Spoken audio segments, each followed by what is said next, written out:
මේ දිනවල ඉන්දියාවේ සහ ශ්‍රී ලංකාවේදී පැවැත්වෙන 2020 ලෝක කුසලාන තරඟාවලියේ තවමත් පැවැත්වෙන්නේ මූලික වටේ තරඟ. කාණ්ඩ 4ක් යටතේ තරඟ වදින මූලික වටේදී ඉතාමත් උණුසුම් මුහුණුවරක් ගෙන ඇත්තේ ශ්‍රී ලංකාව තරඟ වදින B කාණ්ඩයේදී. ඒ පසුගියදා සිම්බාබ්වේ කණ්ඩායම හමුවේ ප්‍රබල ඕස්ට්‍රේලියා කණ්ඩායම ලැබූ පරාජයත් සමගින් ඒ අනුව ශ්‍රී ලංකාවට සුපිරි අටවටයට ගමන් කිරීමට නම් ඉදිරි තරඟ දෙකම ජයග්‍රහණය කිරීම ඉතාමත් වැදගත්. මෙවර පැවැත්වෙන ලෝක කුසලානයේ මූලික වටේ ලෝම් බලා සිටින තරගයක් තමයි ඉන්දියාව සහ පාකිස්තානය අතර තරගය. එය තව සුළු මොහොතකින් ආරම්භ කිරීමට නියමිතව තිබෙනවා. ඒ කාණ්ඩය යටතේ තරඟ වදින කණ්ඩායම් අතර එතරම් උණුසුම් තත්ත්වයක් නිර්මාණය වී නොමැතේ මේ වන විට ඉන්දියාව සහ පාකිස්තානය යන රටවල් දෙකම සුපිරි අටවටේ සඳහා පහසුවෙන්ම තේරීපත් වීමට නියමිත නිසා.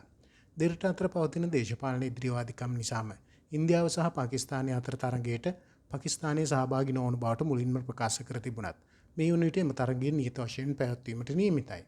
එම තරගය මෙවර ලෝක කුසලාන අවසන් මහා තරගයටත් වඩා උණුසුම්කාරී වනු ඇති.